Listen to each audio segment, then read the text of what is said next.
Mulai kembali dibukanya ibadah umroh ke Tanah Suci cukup disambut antusias oleh umat muslim tanah air. Hal itu terlihat dari 435 jemaah umroh yang tergabung dalam travel holiday angkasa wisata yang diberangkatkan oleh Gubernur Sumsel melalui Bandara SMB 2. Setelah 2 tahun lamanya tertunda akibat pandemi COVID-19, kini pemerintah Arab Saudi mulai kembali membuka izin pelaksanaan ibadah umroh.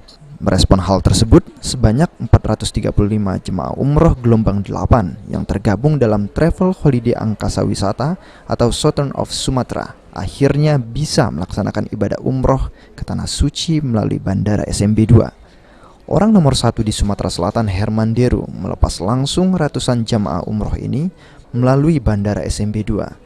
Gubernur pun sangat bangga dengan jumlah jemaah yang berangkat umroh ini, dikarenakan menunjukkan jika ekonomi telah mulai membaik. Kepada para jemaah umroh, Gubernur pun menitipkan doanya agar Sumsel lebih baik ke depan.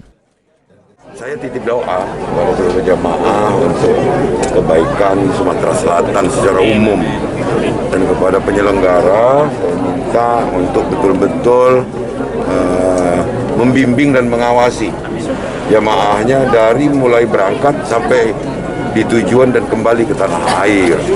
Dijaga kesehatannya, dibimbing dalam pelaksanaannya, karena tidak semua yang mengikuti umroh ini yang sudah berulang, ada kalanya yang baru pertama.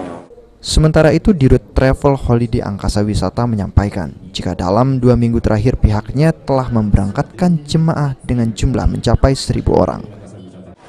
Alhamdulillah, hari ini Syawal 1443 Hijriah merupakan hari baik buat kami karena kami mampu mencarter satu pesawat penuh dengan jumlah 435 jemaah. Ini bukti bahwa Sumsel mampu memberangkatkan jumlah jemaah dalam jumlah yang besar. Alhamdulillah 2 minggu ini kami telah memberangkatkan kurang lebih 1.000 jemaah.